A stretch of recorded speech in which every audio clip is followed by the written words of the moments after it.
Ang humihingal na katawan ni Dr. Zorenzo del Rosario ay nakatayo sa gitna ng isang makinis, makabagong laboratorio. Sa labas ng malaking salamin, ang siyudad ng Maynila ay tila isang kumikinang na karagatan ng mga ilaw. Walang pakialam sa katahimikan at pagkabagabag sa loob ng kanyang isip.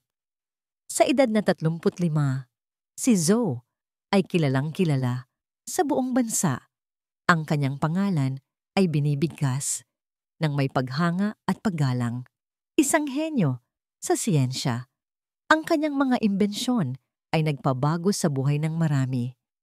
Subalit, sa likod ng bawat papuri, sa likod ng bawat matagumpay na pananaliksik, ay isang malalim na sugat na hindi naghihilom. Ang sugat ng pag-iwan.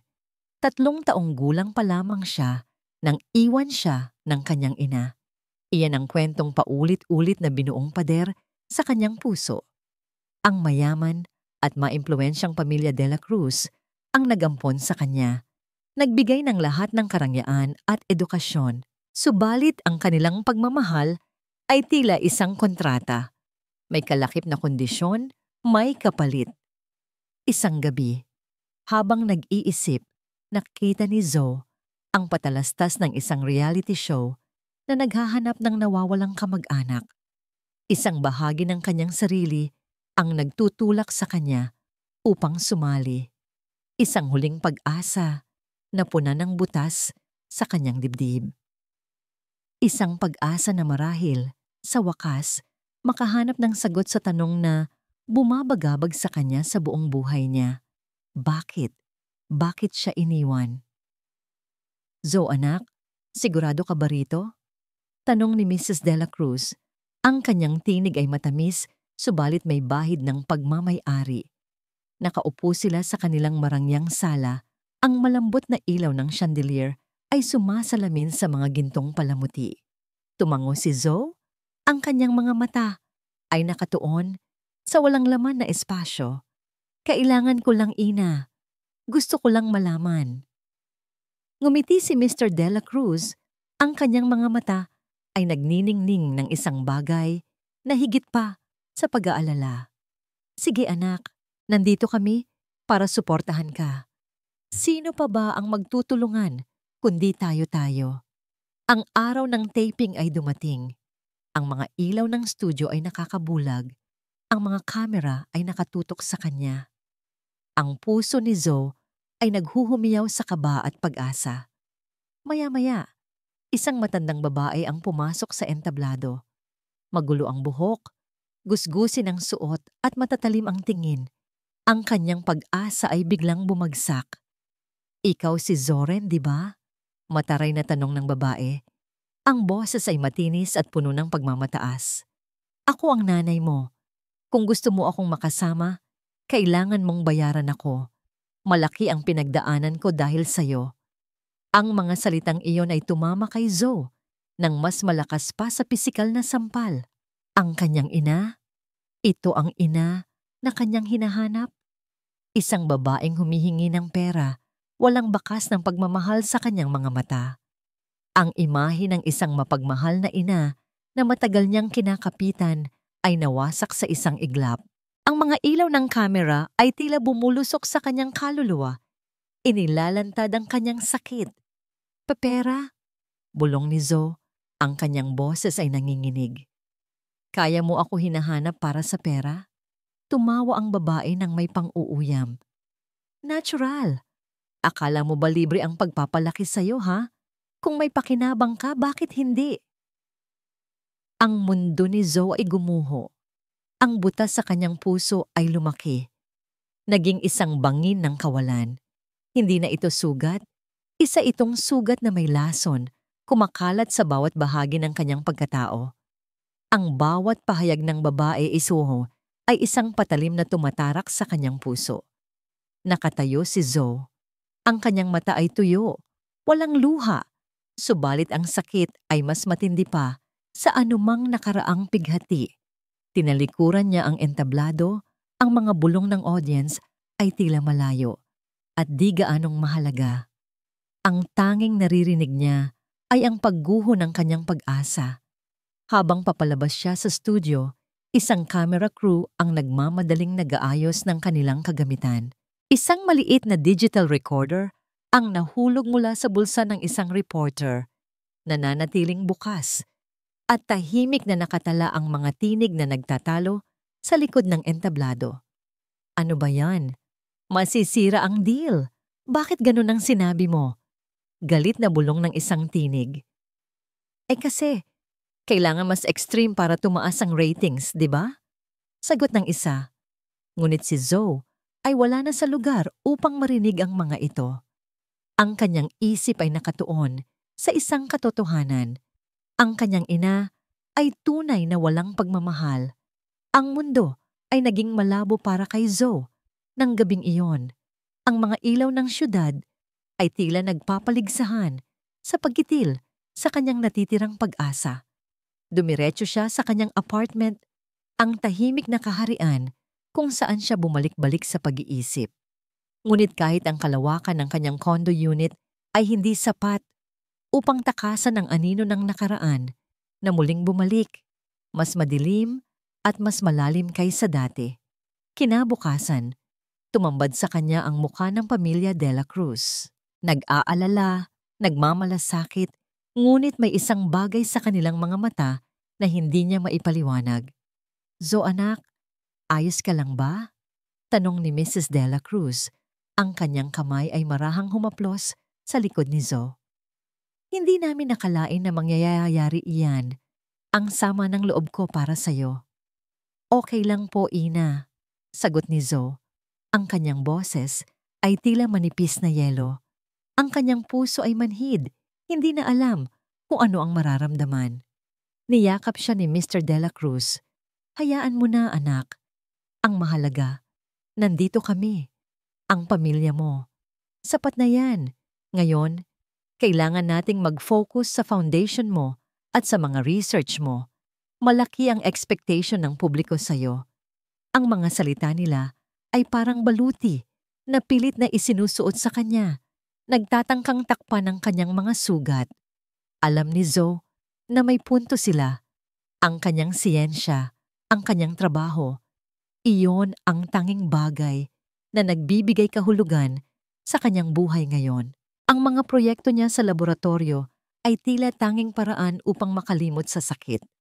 Sumigi na lamang siya. Pinipilit tanggapin ang pagmamahal na ibinibigay ng pamilya Dela Cruz. Kahit na pakiramdam niya ay may timbang ito na hindi niya maintindihan. Sa kabilang banda, sa isang maliit na istasyon ng radyo, sa tabi ng isang abalang kalye, si Leo, isang batang reporter na may matalas na pangamoy para sa balita, ay nakikinig sa isang audio file. Ito ang recording na ipinadala sa kanya ng Anonymous na sinasabing nakuha mula sa backstage ng The Missing Piece, ang show na sinalihan ni Zoe. Sa una, inakala niyang prank lang ito. Ngunit habang pinakikinggan niya ang palitan ng salita, unti-unti siyang nagtataka. Kailangan mas extreme para tumaas ang ratings. Masisira ang deal. Bakit ganun ang sinabi mo? Galing pa sa De La Cruz ang instruction. Napatigil si Leo. De La Cruz? Ang pamilya De La Cruz? Ang maimpluwensyang pamilyang nagampon kay Dr. Zoren? May kakaiba dito. Nagsimula siyang magsaliksik. Ang kanyang isip ay tuloy-tuloy na bumubuo ng mga tanong. Samantala, sa tahimik na gabi, ang mga panaginip ni Zoe ay bumalik. Isang bata siyang tumatakbo sa isang malawak na bukirin. Hinahabol ang isang babae na may mahabang buhok. Narinig niya ang tawanan nito, ang malambing na tinig na nagbibigkas ng kanyang pangalan. Ngunit bago niya ito maabot, naglaho ito, at ang pagtawa ay napalitan ng tahimik na hikbi. Nagising si Zoe, basang-basa ng pawis, ang kanyang puso ay kumakaba. Ang panaginip ay isang pahimok, isang paalala na may bahagi sa kanyang pagkatao na hindi pa rin sumusuko sa paghahanap sa kanyang ina. Pilit niyang iniisip na iyon ay bunga lamang ng stress. Ngunit isang hapon, habang nag-isa siyang naglalakad sa parke, narinig niya ang isang grupo ng mga estudyante na nag-uusap. Narinig niyo na ba yung sa show ni Dr. Zoren? May chismis daw na scripted yon. Bulong ng isa.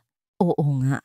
Sabi ng pinsan ko na crew doon, may inupahan lang daw para maging drama queen. Dagdag ng isa pa. Nagpakiramdam si Zoe. Naramdaman niya ang malamig na pagdududa na unti-unting gumagapang sa kanyang dibdib. Scripted? Inupahan? Imposible. Ngunit ang mga bulong ay tila mga anino na sumusunod sa kanya. Bawat isa ay may dalang isang maliit na piraso ng pagdududa. Sa kanyang pagbabalik sa laboratorio, hindi mapakali si Zoe.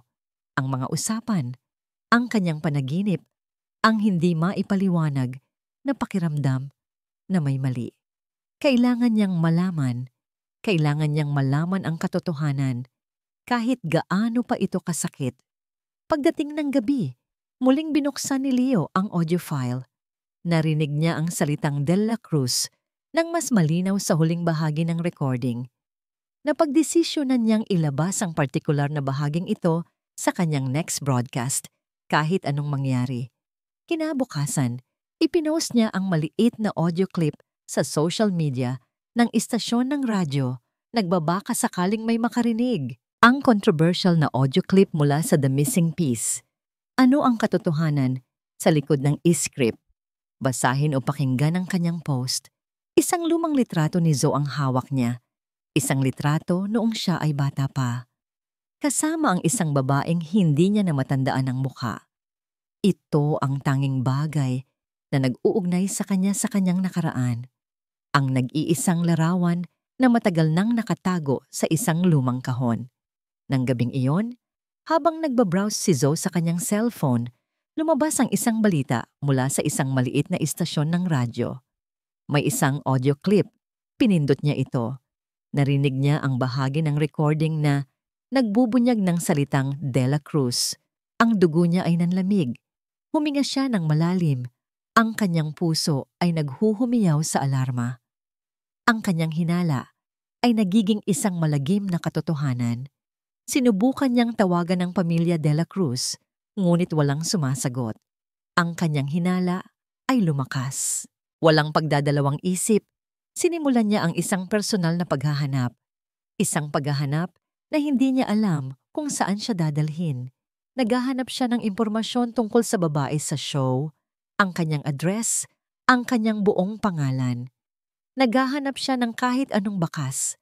Naramdaman niya ang isang kuryente sa kanyang sistema. Hindi na ito kalungkutan, kundi galit at isang pagnanais na malaman ang katotohanan.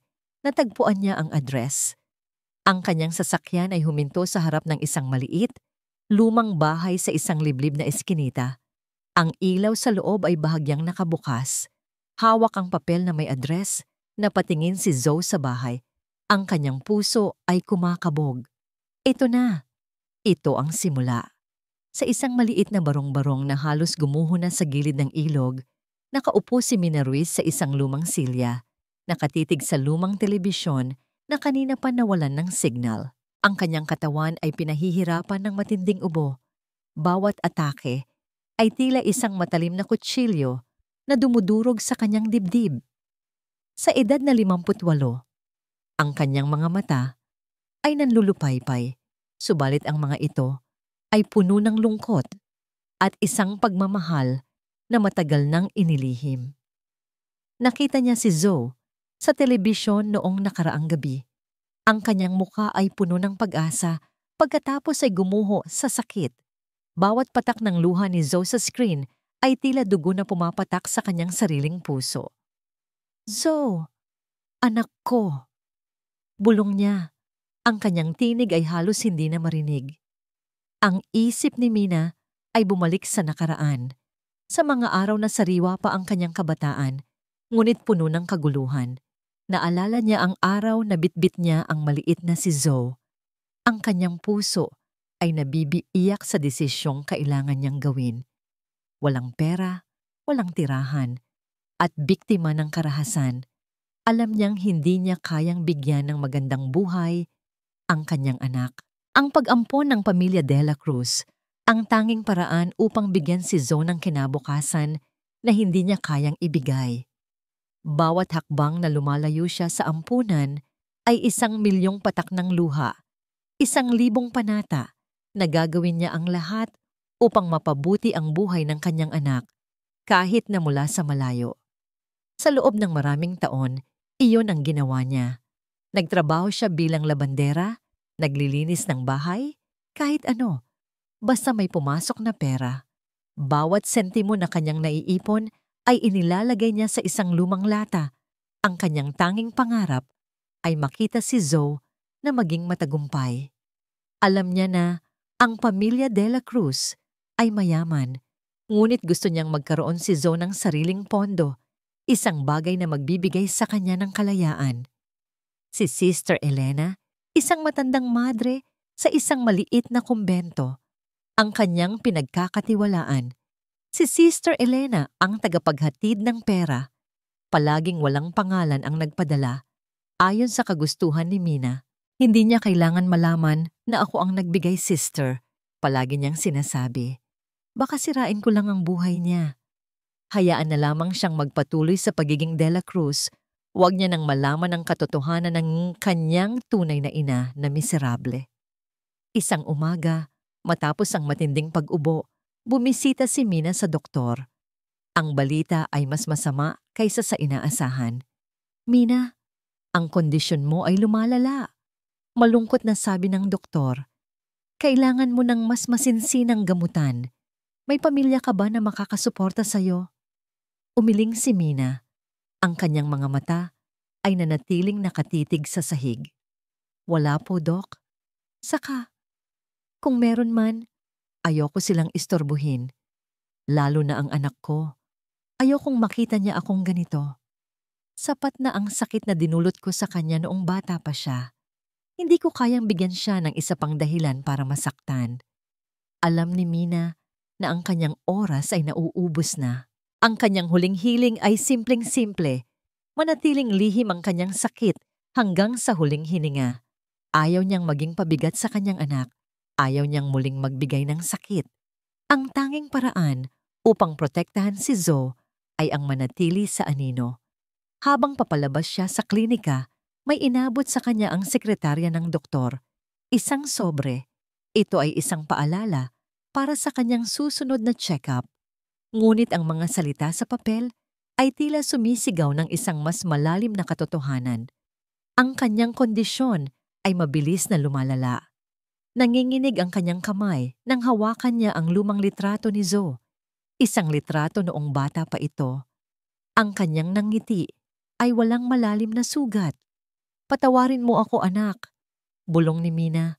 Ang kanyang mga luha ay umaagos sa larawan. Sana isang araw, maintindihan mo ang pagmamahal ko. Sana isang araw, malaman mo na kahit malayo ako, mahal na mahal kita. Gaano man katagal, gaano man kasakit, ang puso ng nanay mo ay para sa'yo. Ikinapit niya ang litrato sa kanyang dibdib. Ang bawat hikbi ay isang panalangin, isang hiling na sana ay magkaroon pa siya ng sapat na oras upang maiparamdam kay Zoe ang kanyang pagmamahal. Bago pa man, lubusan siyang mawala. Ang maliit na bahay sa eskinita ay tila nagtatago ng isang malalim na lihim. Hawak ni Zoe ang kanyang hininga. Ang kanyang puso ay kumakabog sa pagitan ng pag-asa at takot. Unti-unti siyang lumapit sa pintuan. Ang bawat hakbang ay tila isang malaking pagtalon sa kawalan. Kumatok siya. Ilang sandali ang lumipas bago bumukas ang pinto. Inilalantad ang isang matandang babae. Ang parehong babae na gumaganap bilang kanyang ina sa telebisyon. Kayo po? Gulat na tanong ng babae. Ang kanyang mukha ay namutla. Ako po si Dr. Zoren Del Rosario. Sagot ni Zoe. Ang kanyang boses ay kalmado ngunit may pilit. Pwede po ba tayong mag-usap? Pinasok ni Zoe ang maliit na sala. Ang amoy ng lumang bahay at ang bigat ng katahimikan ay tila nakakasakal. Inalok niya ang babae ng pera, isang malaking halaga na tiyak na makakatulong sa kanyang mahirap na kalagayan. Gusto ko lang malaman ang totoo, sabi ni Zoe. Ang kanyang mga mata ay matalim na nakatitig sa babae. Sino ang nag-utos sa inyo? Bakit niyo ginawa ito? Ang babae, na ang pangalan ay Aling Nena, ay nagsimulang manginig. Sa una, pilit pa rin niyang itinatanggi.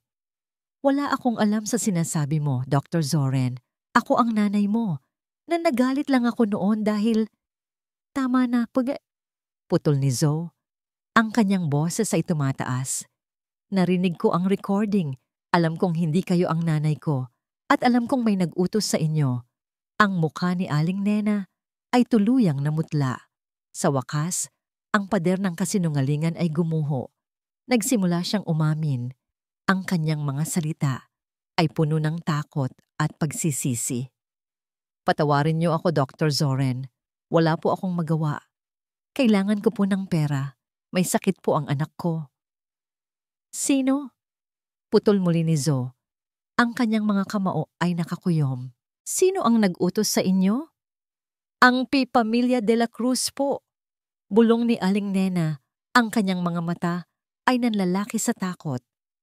Sila po ang nagbayad sa akin. Sabi po nila, kailangan kong gawin yon para hindi na kayo maghanap ng iba, para manatili kayo sa kanila. Ang mga salitang yon ay tumama kay Zoe nang mas masakit pa sa suntok. Ang kanyang mundo ay umikot. Ang pamilya de la Cruz, ang pamilyang nag-ampon sa kanya, nagbigay ng lahat. Sila ang nagmanipula sa kanya, gumawa ng isang masakit na palabas para lang masiguro ang kanyang katapatan.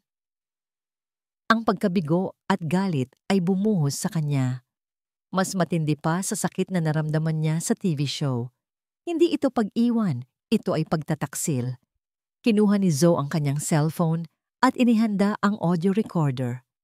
Ulitin niyo ang lahat ng sinabi niyo, Aling Nena.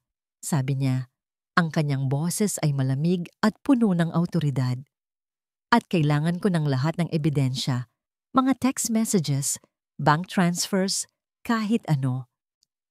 Nagbigay si Aling Nena ng lahat ng detalye mula sa unang tawag hanggang sa huling transaksyon. Ang bawat salita ay isang patalim na tumatarak sa puso ni Zoe. Ngayon, malinaw na ang lahat. Ang pagdududa na matagal nang gumagapang sa kanyang dibdib ay naging isang konkretong, masakit na katotohanan. Pagkatapos ng kanyang pag-amin, naglabas si Aling Nena ng isang sobre. Ito po, Dr. Zoren, sabi niya. Binigay po ito sa akin ng isang babae noong isang linggo. Sabi po niya, ibigay ko lang daw po sa inyo kung sakaling malaman niyo ang totoo. Nagulat si Zoe. Kinuha niya ang sobre. Sa loob nito ay may isang maliit na papel na may sulat kamay. Kailangan mong malaman ang totoo. Ang iyong ina ay hindi masama. Tawagan mo ang numerong ito. Sister Elena. May nakasulat na numero ng telepono sa ibaba. Ang kanyang pagkabigo at galit sa pamilya de la Cruz ay napalitan ng isang bagong uri ng pag-asa, halo ng takot. Kung hindi si Aling Nena ang kanyang ina, at kung hindi siya iniwan dahil sa pera, mayroon pa kayang ibang katotohanan? Mayroon pa kayang ina na naghihintay sa kanya? Nang gabing iyon, hindi nakatulog si Zoe. Ang mga mukha ni na Mr. at Mrs. de la Cruz ay nagpalit ng anyo sa kanyang isip mula sa mga mabubuting magulang patungo sa mga manipulator. Ang kanilang mga ngiti ay naging mapanlinlang, ang kanilang mga yakap ay naging mga tanikala. Hawak niya ang sobre na ibinigay ni Aling Nena. Ang numero ni Sister Elena ay nakatitig sa kanya, isang bagong kabanata na naghihintay na buksan. Kailangan niyang malaman. Kailangan niyang hanapin ang Sister Elena na ito. Ang kanyang isip ay tumatakbo, naghahanap ng mga posibilidad. Sino si Sister Elena? Ano ang alam niya? Ang bulong ng katotohanan ay lumalakas at handa na si Zoe na pakinggan ito. Ang bawat salita ni Aling Nena ay nagdulot ng isang matinding lindol sa mundo ni Zoe. Bumalik siya sa kanyang sasakyan. Ang kanyang kamay ay nanginginig habang hawak ang recording at ang sulat mula kay Sister Elena. Hindi na ito tungkol sa isang ina na nag-iwan sa kanya. Ito ay tungkol sa isang pamilya na nagmanipula sa kanya, na gumamit ng kanyang sakit para sa sarili nilang kapakinabangan. Ang larawan ng pamilya de la Cruz, ang kanyang pamilya, ay tuluyang nadurog sa kanyang isipan, nag-iwan ng mga piraso ng galit at pagtataksil. Paano nila nagawa ito? Bulong niya sa sarili, ang kanyang boses ay nanginginig sa pagitan ng pighati at matinding puot. Lahat ng pagmamahal na akala niya ay totoo ay naging isang kasinungalingan. Ang lahat ng suporta, lahat ng payo ay may kapalit. Naramdaman niya ang isang matinding kuryente sa kanyang katawan. Hindi na ito simpleng kalungkutan, kundi isang nag-aapoy na galit na nagtutulak sa kanya na kumilos. Pumikit siya ng mariin. Pilit na inalis ang mga mukha ni na Mr. at Mrs. de la Cruz sa kanyang isip. Ang kanyang paningin ay napunta sa numero ni Sister Elena. Ito na ang tanging natitirang piraso ng pag-asa, ang tanging posibleng susi sa tunay na katotohanan. Huminga siya ng malalim, pinigilan ang kanyang mga kamay na manginig, at tinawagan ng numero. Ilang ring ang lumipas bago may sumagot. Hello? Ito po ba si Sister Elena? Tanong ni Zoe. Ang kanyang boses ay hindi sigurado. Ako nga, iho. Sino ka? Malumanay na tanong ng boses sa kabilang linya. Ako po si Dr. Zoren del Rosario. May nagbigay po sa akin ng numero nyo. Tungkol po sa nanay ko. Diretsong sabi ni Zoe. Narinig niya ang paghinga ng malalim ni Sister Elena. Iho, napakabait ng Diyos at sa wakas ay nakaabot ka. Sabi ni Sister Elena, ang kanyang tinig ay may bahid ng kalungkutan. Matagal ka na naming hinihintay. Ang iyong ina? Si Mina Ruiz. Nagulantang si Zoe. Mina Ruiz, hindi aling nena. Mina Ruiz, ang kanyang tunay na ina. Nagmamadali siyang magtanong, siya po ba ang nanay ko? Buhay po ba siya? Nasaan po siya? Malungkot na nagkwento si Sister Elena. Ang bawat salita ay tila isang bagong piraso ng puzzle na unti-unting bumubuo ng isang masakit na larawan. Ikinuwento niya ang mahirap na buhay ni Mina. Ang karamdaman nito na lumalala. Ang walang sawang pagmamahal at paghihirap ni Mina para lang makapagpadala ng pera para sa kanyang edukasyon. Ikinuwento niya ang dahilan kung bakit hindi kailanman nagpakita si Mina. Ayaw nitong maging pabigat sa kanya. Ayaw nitong makita niya itong naghihirap. Ayaw nitong muli siyang masaktan. Ang bawat detalya ay tumago sa puso ni Zoe. Ang mga luha na hindi niya naiiyak sa loob ng maraming taon ay nagsimulang umagos, mainit at masakit. Ang inakala niyang pag-iwan ay isang sukdulang pagmamahal at paghihirap. Ang kanyang galit sa pamilya de la Cruz ay napalitan ng matinding pagsisisi para sa kanyang tunay na ina. Para sa lahat ng maling paghuhusga, para sa lahat ng sakit na marahil ay naidulot niya nang hindi niya nalalaman. Nasaan po siya ngayon, sister? Tanong ni Zoe. Ang kanyang boses ay nabibiyak. Kailangan ko siyang makita. Iho, nasa St. Jude Hospital siya. Sabi ni Sister Elena, ang kanyang tinig ay may bahid ng pag-aalala. Ang kanyang kondisyon, masama na. Kailangan mong magmadali. Ngunit bago pa man makasagot si Zoe, narinig niya ang isang tinig sa kabilang linya. Sister Elena, si Mrs. Ruiz po. Lalong lumalala ang kanyang kondisyon. Nasa emergency room na po siya. Kailangan na po ninyong pumunta dito. Nagulantang si Zoe. Ang kanyang puso ay biglang kumirot. Sister Elena, anong nangyayari? Zoe, iho, pumunta ka na sa ospital. Ngayon na. Baka hindi mo na siya maabutan, sabi ni Sister Elena. Ang kanyang boses ay puno ng pagmamadali at pighati. Ang telepono ay bumagsak sa kanyang kamay. Hindi na siya nag-aksaya ng sandali. Kinalimutan niya ang pamilya de la Cruz. Kinalimutan niya ang lahat. Ang tanging nasa isip niya ay ang kanyang ina.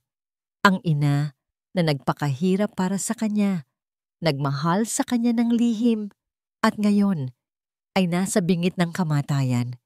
Kailangan niya siyang maabutan. Kailangan niyang sabihin sa kanya na alam na niya ang lahat. Kailangan niyang sabihin sa kanya na mahal niya rin siya. Pinaharurot ni Zoe ang kanyang sasakyan. Ang bawat kalsada ay tila humahaba. Ang bawat ilaw ng trapiko ay tila nagiging hadlang. Ang kanyang buhay ay nakasabit sa bawat segundo. Ang kanyang pag-asa ay nakasalalay sa bawat pulso ng kanyang makina. Ang bawat segundo sa daan, patungong ospital, ay tila isang oras. Ang bawat gulong ng sasakyan ni Zoe ay umiikot, ngunit ang kanyang isip ay umiikot ng mas mabilis pa. Ang mga salita ni Sister Elena ay paulit-ulit sa kanyang ulo. Ang iyong ina, si Mina Ruiz, masama na ang kanyang kondisyon. Kasabay nito ang mga alaala ng aling Nena, ang kasinungalingan ng pamilya De La Cruz, at ang nakakapanlinlang na mga ngiti, galit, pagsisisi, lungkot. Ang lahat ng ito ay bumalot sa kanya. Ina, bulong niya. Ang kanyang mga mata ay nanlalabo sa mga luhang pilit niyang pinipigilan. Paano niya nagawang pagdudahan ang kanyang sariling ina ng ganito katagal? Paano siya naging bulag sa pagmamahal na ipinadala sa kanya sa pamamagitan ng lihim, sa pamamagitan ng sakripisyo? Sa St. Jude Hospital, ang kaguluhan ay sumalubong kay Zoe. Nagmamadali siyang magtanong sa information desk. Mina Ruiz? Nasaan po si Mina Ruiz? Isang nurse ang tumuro sa dulo ng pasilyo, sa emergency room. Nasa ER po, pero... Hindi na inantay ni Zoe ang matapos ang nurse. Tumakbo siya. Ang kanyang puso ay kumakabog ng malakas. Sa labas ng ER, nakita niya si Sister Elena. Nakaupo sa isang silya, ang kanyang mukha ay puno ng pag-aalala. May hawak na rosaryo. Sister Elena, tawag ni Zoe. Halos hingal na hingal. Tumayo si Sister Elena. Ang kanyang mga mata ay nanlaki nang makita si Zoe. Zoe, anak, salamat sa Diyos at dumating ka. Niyakap siya ni Sister Elena at sa yakap na yon, naramdaman ni Zoe ang bigat ng paghihirap na pinasan ni Mina. Kumusta po siya, sister? Maabutan ko pa po ba siya? Tanong ni Zoe. Ang kanyang boses ay nabibiyak. Umupo si Sister Elena, hila-hila si Zoe upang umupo sa tabi niya. Iho, nandoon siya sa loob, lumalaban pa rin, pero mahina na talaga siya. Ang tinig ng madre ay puno ng pighati. Alam mo ba, Zoe, ang iyong ina? Si Mina. Napakabuting babae niyan. Mula nang umalis siya sa ampunan noon, hindi siya huminto sa pagtatrabaho, pagtitipid, para lang may maipadala sa iyo. Sinimulang ikwento ni Sister Elena ang buhay ni Mina, isang kwento ng walang katapusang paghihirap at pagmamahal. Araw-araw, nagtatrabaho siya ng walang humpay. Naglalabada, naglilinis ng bahay, lahat ng kaya niyang gawin para lang may maipon. Bawat sentimo, inilalagay niya sa isang lata. Ang pangalan mo ang tanging laman ng kanyang puso. Pinapadala niya sa akin. Palaging sinasabi, Sister, siguraduhin niyo pong makakarating ito kay Zoe. Ito ang pangarap ko para sa kanya. Ang magkaroon siya ng magandang buhay, ang makatapos ng pag-aaral, kahit na hindi niya ako kilala. Napakasakit para kay Zoe ang bawat salita. Ang inakala niyang pera ng pamilya, De La Cruz, ay mula pala sa pawis at dugo ng kanyang ina. Nang malaman niyang may sakit siya, patuloy ni Sister Elena, ang tanging inisip niya ay ikaw. Hindi niya gustong malaman mo. Hindi niya gustong makita mo siyang naghihirap. Ayaw niya ulit na maramdaman mo ang sakit ng pagkawala. Ang sabi niya, Sister, sapat na po ang isang beses kong iniwan si Zoe. Hindi ko kayang iparamdam sa kanya ang sakit ng pagkawala ulit. Mas mabuti pang manatili ako sa anino. Mas mabuti pang isipin niya na wala siyang ina kaysa masaktan siya ulit. Ang mga luha ni Zoe ay dumaloy ng walang pigil. Ang bawat pahayag ni Sister Elena ay nagpatunay sa isang pagmamahal na mas malalim pa sa karagatan, mas mataas pa sa langit. Ang kanyang ina, na inakala niyang walang puso, ay nagkaroon pala ng pusong ginto, pusong nagpakasakit para sa kanyang kinabukasan. Ang sakit ng pagsisisi ay halos pumatay sa kanya. Mula sa salamin ng ER, nakita ni Zoe ang kanyang ina. Nakahiga ito, maputla, may nakakabit na maraming tubo. Ang kanyang katawan ay mahina, ngunit ang kanyang espiritu ay tila lumalaban pa rin. Nahihirapan itong huminga at ang mga doktor at nurse ay nagmamadali sa paligid niya. Sister Elena, bulong ni Zoe, kailangan ko siyang makita. Kailangan kong humingi ng tawad. Kailangan kong sabihin sa kanya na mahal ko siya. Sa sandaling iyon, lumabas ang isang doktor mula sa ER. Ang kanyang mukha ay seryoso.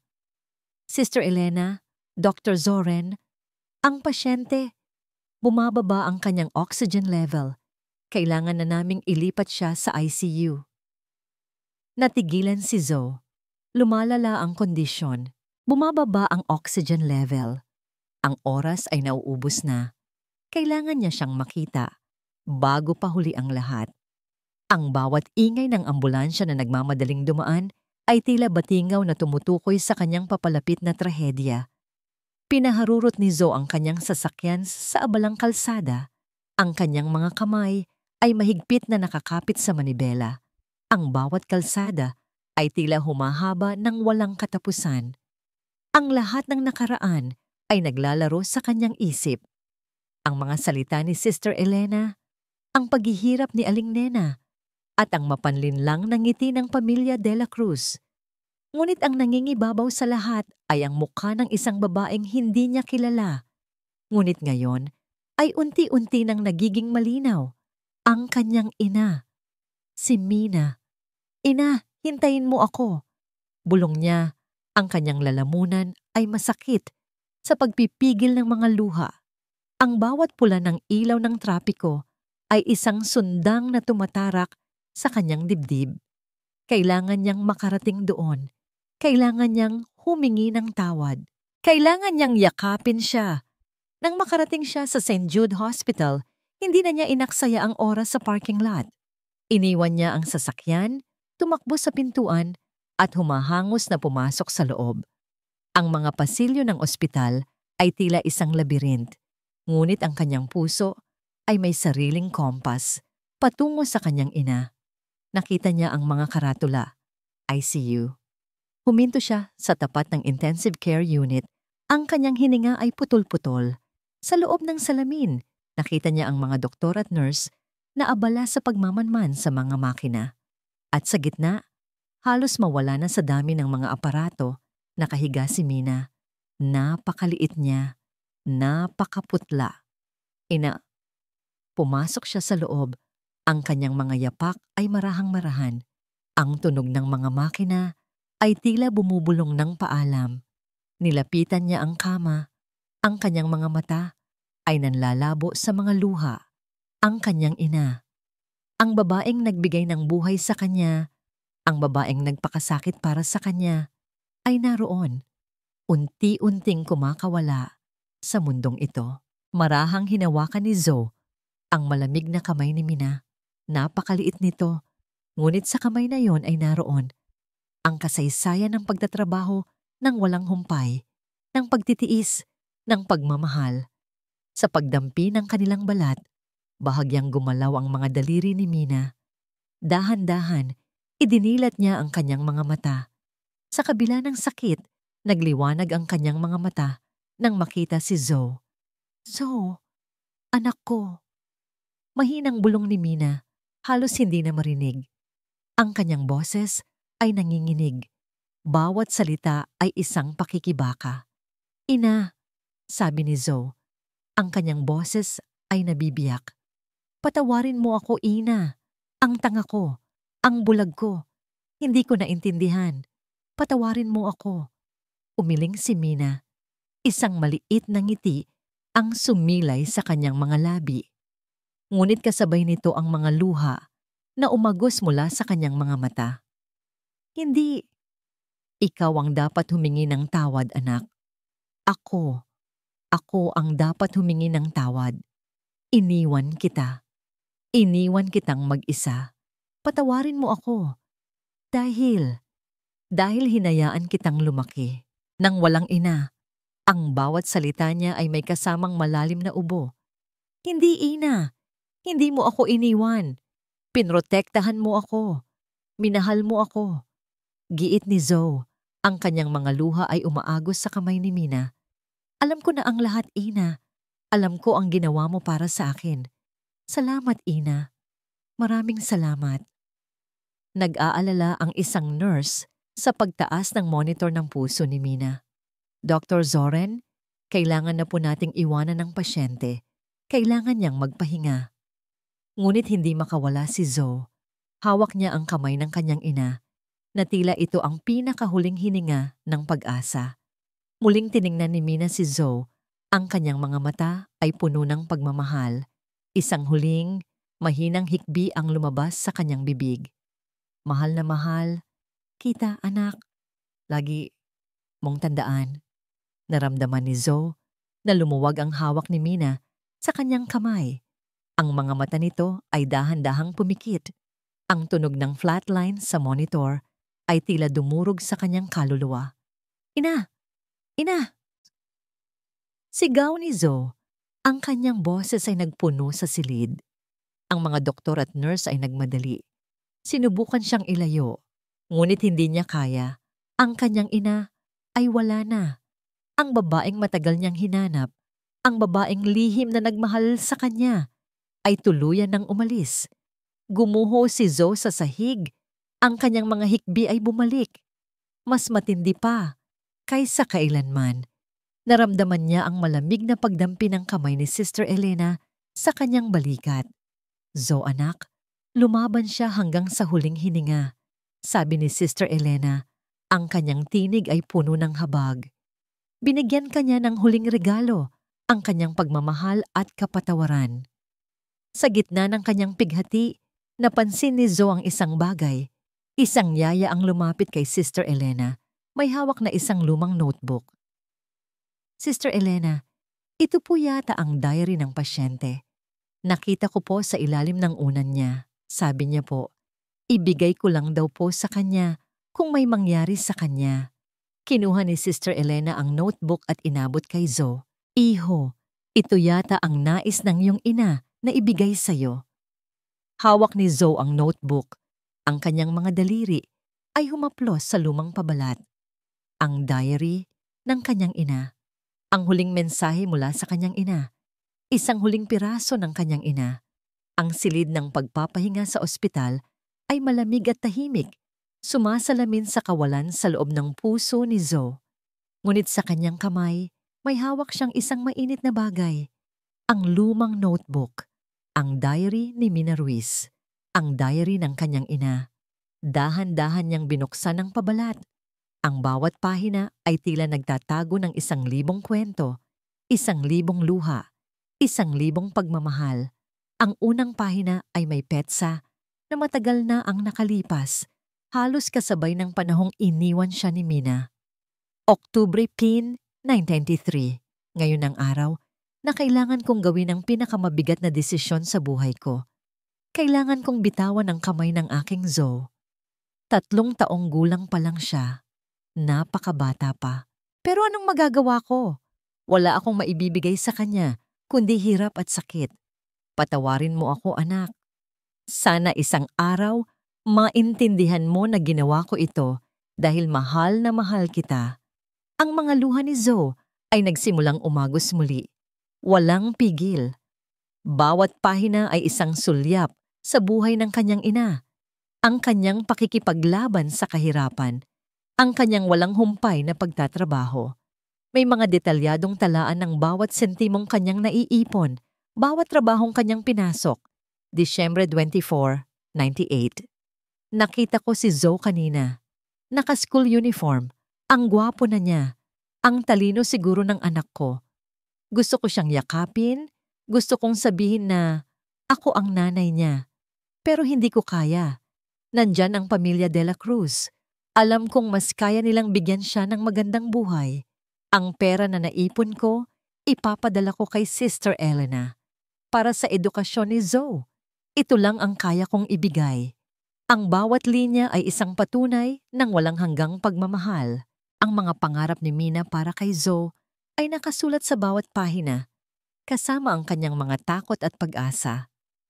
May mga pahina rin kung saan inilarawan niya ang kanyang mga pangarap na magkaroon ng maliit na negosyo para lang makapag-ipon ng mas malaki para sa kanyang anak.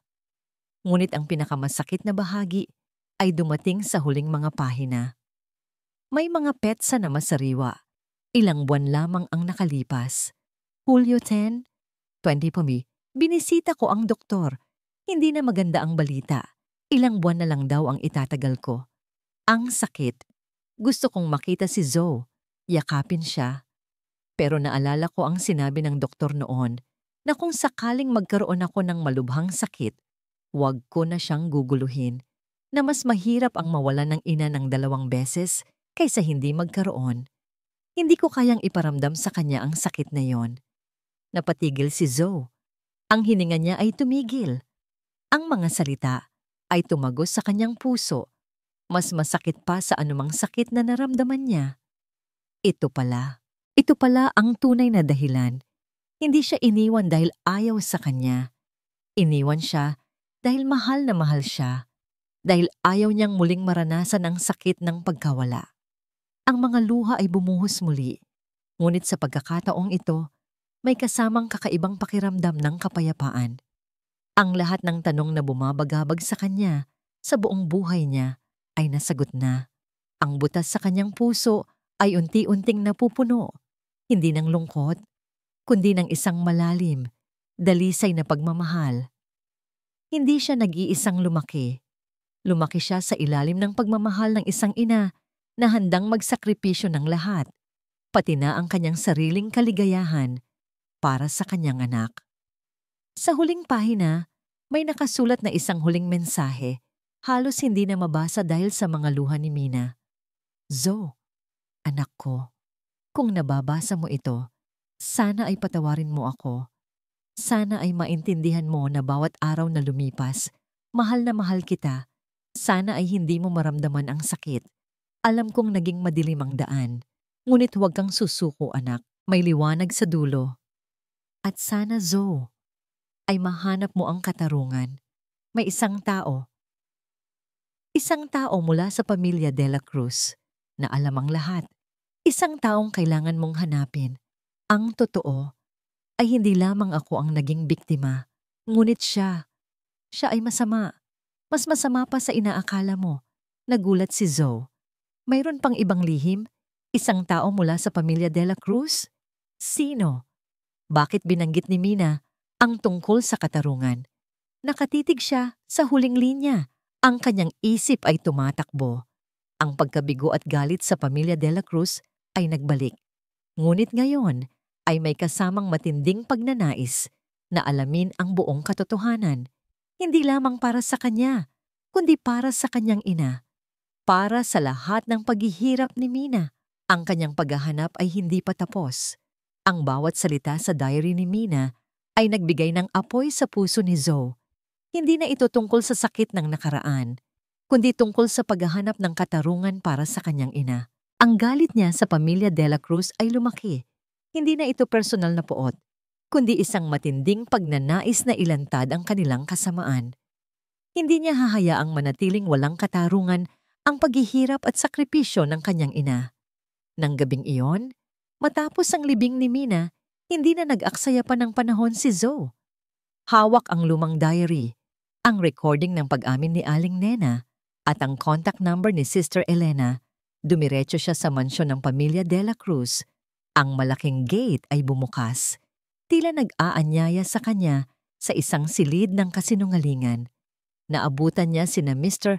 at Mrs. De La Cruz sa kanilang marangyang sala, umiinom ng mamahaling alak, walang bakas ng pag-aalala sa kanilang mga mukha.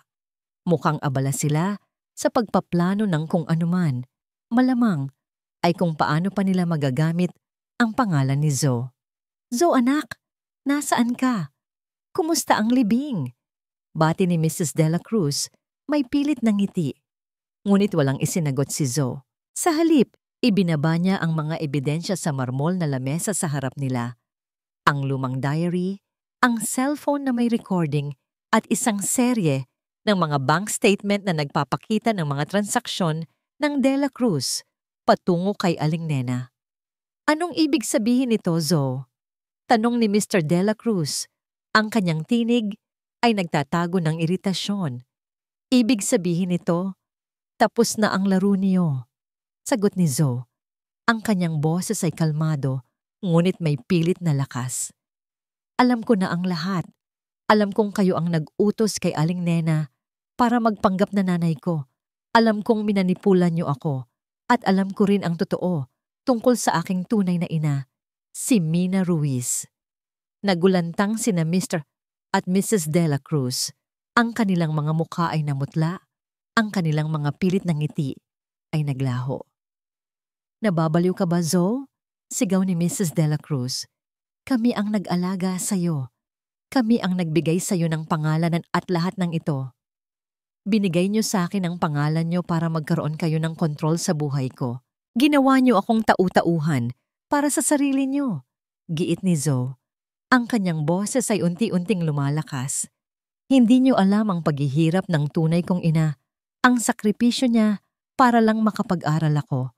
Ang diary na ito ang magsasabi ng lahat ng katotohanan. Magsasayang ka lang ng panahon, Zo. Sabi ni Mr. De La Cruz. Ang kanyang boses ay bumababa, puno ng pagbabanta. Walang maniniwala sa'yo. Kami ang pamilya De La Cruz. Kami ang mayaman at may kapangyarihan. Sirain mo ang aming pangalan. At sisiguraduhin naming masisira ka rin. Ngunit bago pa man makasagot si Zo, bumukas ang pintuan ng sala. Pumasok si Mang Tonyo, ang matagal ng driver ng pamilya De La Cruz, kasama si Sister Elena at isang babae na mukhang pamilyar kay Zo. Siya si Elena, ang dating personal assistant ni Mr. De La Cruz na bigla na lang naglaho ilang buwan na ang nakalipas. Pasensya na po, Ma'am Sir, sabi ni Mang Tonyo, ang kanyang tinig ay nanginginig. Hindi ko na po kaya. Ang mga ginawa niyo, sobra na po. Ano ito? Ano ang ibig sabihin nito, Tonyo? Galit na sigaw ni Mr. De La Cruz.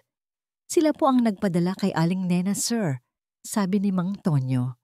At ako po ang tagahatid ng pera ni Nanay Mina kay Sister Elena. Matagal na po. Alam ko po ang lahat. At pagkatapos, nagsalita si Elena, ang dating personal assistant. Ang kanyang mga mata ay matapang. At alam ko po ang mga panloloko niyo sa negosyo, Mr. De La Cruz. Mayroon po akong mga kopya ng mga dokumento, mga email, at mga recording ng inyong mga illegal na transaksyon. Kayo po ang nagpaplano ng pagbagsak ng inyong kumpanya para makakuha ng insurance money. At ginagamit niyo po si Dr. Zoren para tabunan ang lahat ng ito. Nagulat sina Mr. at Mrs. De La Cruz. Ang kanilang mga mukha ay namutla. Hindi na makapagsalita. Ang kanilang imperyo ng kasinungalingan ay unti-unting gumuho sa harap ng kanilang mga mata. Hindi yan totoo. Mga sinungaling kayo, sigaw ni Mrs. De La Cruz. Ngunit ang kanyang boses ay nanginginig sa takot. Mayroon po kaming lahat ng ebidensya, sabi ni Zo, ang kanyang boses ay matatag. Para sa aking ina at para sa lahat ng biktima nyo, kailangan nyo ng panagutan ang mga kasalanan nyo. Hindi nagtagal, dumating ang mga pulis na tinawagan na ni Sister Elena bago pa man sila pumasok. Ang mga De La Cruz ay hindi na makapalag. Ang kanilang mukha ay puno ng galit, kahihiyan at pagkatalo. Hindi pa ito tapos, Zo, sigaw ni Mr. De La Cruz habang inilalabas siya ng mga pulis. Ngunit tumayo si Zo. Ang kanyang puso ay puno ng katarungan. Hindi ito ang katapusan, kundi ang simula. Ang simula ng isang bagong buhay, isang buhay na may pag-asa at tunay na pagmamahal. Kinabukasan, habang nasa kanyang apartment si Zo, tumunog ang kanyang telepono. Isang producer ng isang sikat na programa sa telebisyon ang tumawag. Dr. Zoren, gusto ka po naming imbitahan sa aming live program bukas. Gusto po naming marinig ang inyong buong kwento, ang inyong buong katotohanan. Tiningnan ni Zoe ang lumang diary ng kanyang ina. Handa na siya. Handa na siyang ibahagi ang kwento ng kanyang ina sa buong mundo. Ang mga ilaw ng studio ay nakatutok kay Zoe. Mas maliwanag pa sa anumang ilaw ng laboratorio na kanyang pinagtatrabahuhan. Ngunit sa pagkakataong ito, wala nang kaba sa kanyang puso. Ang tanging nararamdaman niya ay isang matinding kapayapaan na tila binibigyan siya ng lakas ng loob ng kanyang ina. Nakatingin siya sa kamera sa milyon-milyong Pilipinong nanonood at huminga ng malalim. Magandang gabi po sa inyong lahat. Panimula ni Zoe. Ang kanyang boses ay malinaw at matatag. Maraming salamat po sa pagbibigay sa akin ng pagkakataong ito upang ibahagi ang isang kwento. Ang kwento ng aking buhay at ng pagmamahal na sa wakas ay natuklasan ko. Ikinuwento niya ang lahat. Ang kanyang pagkabata, ang pag-ampon ng pamilya De La Cruz, ang kanyang matagal ng sakit ng pag-iwan. Pagkatapos, marahan niyang ibinunyag ang katotohanan ng show na The Missing Piece, kung paano siya minanipula ng pamilya De La Cruz at kung paano nila sinubukang bawiin ang kanyang tunay na ina. Walang galit sa kanyang boses, tanging isang malalim na kalungkutan sa pagtataksil na kanyang naranasan. Ngunit ang pinakatumatak sa puso ng mga manonood ay ang kwento ni Mina Ruiz. Ang aking tunay na ina, si Mina Ruiz, sabi ni Zoe. Ang kanyang tinig ay bahagyang nanginginig sa emosyon. Hindi niya ako iniwan dahil ayaw niya sa akin. Iniwan niya ako dahil mahal na mahal niya ako. Dahil alam niyang hindi niya ako kayang bigyan ng kinabukasan na karapat-dapat ako. Ngunit hindi siya huminto doon. Ikinuwento niya ang paghihirap ni Mina, ang bawat sentimong inipon nito sa loob ng maraming taon, ang mga lihim na pagpapadala ng pera para sa kanyang edukasyon. Ikinuwento niya ang kanyang sakit, ang kanyang pagnanais na manatili sa anino upang hindi niya maranasan ang sakit ng muling pagkawala. Ang aking ina ay nagbigay ng kanyang buong buhay para sa akin. Patuloy ni Zoe, ang kanyang mga mata ay nanunubig. Nagsakripisyo siya ng lahat, pati na ang kanyang sariling kaligayahan, para lang makita akong maging matagumpay.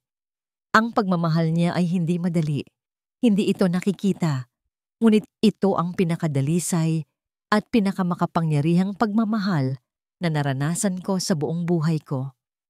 Naglabas siya ng isang malalim na hininga. Ngayon, nais kong ipahayag sa publiko at sa pamilya De La Cruz na aking tinatalikuran ang lahat ng koneksyon sa kanila. Ang aking pangalan, ang aking pamana, ang aking buhay, hindi na ito kanila. Hindi ako lumaki sa kayamanan. Lumaki ako sa pagmamahal ng isang ina na tahimik na nagsakripisyo ng kanyang buong buhay para sa akin. Ang kanyang susunod na pahayag ay nagdulot ng bulong-bulungan sa studio. Nais ko ring ipahayag ang pagtatatag ng isang science foundation, isang foundation na nakatuon sa pagtulong sa mga kabataan na may pangarap, lalo na sa mga galing sa mahihirap na kalagayan. Ang foundation na ito ay tatawagin kong Mina Ruiz Foundation. Ang mga manonood ay napanganga. Ang mga online comment ay umapaw. Milyon-milyong puso ang naantig sa kwento ni Zoe at Mina. Ang mga text message at tawag sa programa ay hindi na mabilang. Lahat ay nagpapakita ng suporta at paghanga. Ang kwento ng aking ina ay isang testamento sa kapangyarihan ng pagmamahal pagtatapos ni Zoe. Hindi ito tungkol sa kung gaano kakayaman o kung gaano kakasikat.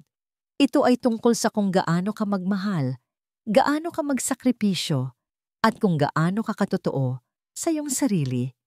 Ang pagmamahal ni Ina ay nagpagaling sa akin. At sana, ang kwento niya ay magbigay din ng inspirasyon sa iba na hanapin ang tunay na halaga ng pagmamahal sa kanilang buhay. Matapos ang programa, umuwi si Zoe sa kanyang apartment. Ang kanyang puso ay magaan, tila may malaking pasanin na inalis. Ang kanyang cellphone ay patuloy na tumutunog sa mga tawag at mensahe. Ngunit ang tanging gusto niya ay ang kapayapaan. Umupo siya sa sofa, kinuha ang lumang diary ni Mina. Habang pinapasadahan niya ang mga pahina, may nahulog na isang maliit, luma at kupas na litrato. Ito ay isang litrato niya noong bata pa siya, nakayakap sa isang babaeng may malambing na ngiti. Si Mina. Dahan-dahang ngumiti si Zoe, isang nangiti na matagal nang nawala sa kanyang labi. Isang ngiti ng kapayapaan, ng pagtanggap, at ng pagmamahal. Hawak niya ang litrato at naramdaman niya ang presensya ng kanyang ina na tila yakap siya. Ang kanyang puso ay punong-puno ng pag-asa. Ang kwento ni Zoe ay nagtapos hindi sa isang trahedya, kundi sa isang matinding pagpapagaling. Ang pagmamahal ni Mina Ruiz, kahit na tahimik at hindi perpekto, ay nagkaroon ng kapangyarihang iligtas at bigyan ng layunin ang buong buhay ng kanyang anak. At dito nagtatapos ang kwento ni na Dr. Zoren del Rosario at ang kanyang ina, si Mina Ruiz. Sa ngalan ng manunulat, ako po ay taos-pusong nagpapasalamat sa inyo, mga minamahal naming tagapakinig, sa pagbibigay ng inyong mahalagang oras at puso sa aming kwento. Ang inyong pagsubaybay ay siyang nagbigay buhay sa bawat pahina, sa bawat karakter, at sa bawat emosyon. Salamat po sa inyong mainit na pagtanggap at pagmamahal. Ang paglikha ng kwentong ito ay isang emosyonal na paglalakbay para sa akin.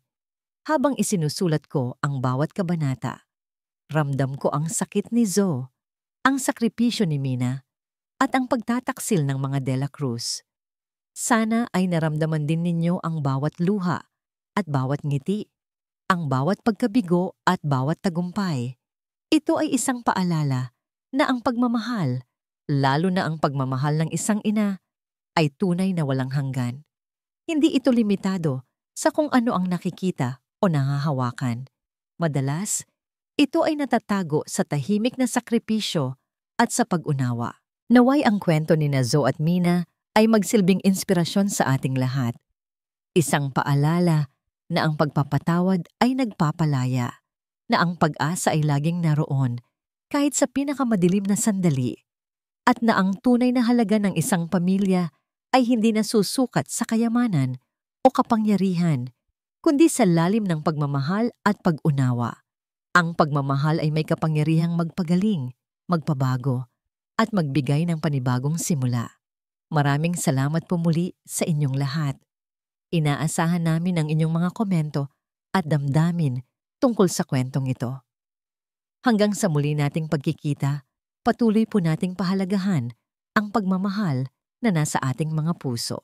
Paalam po.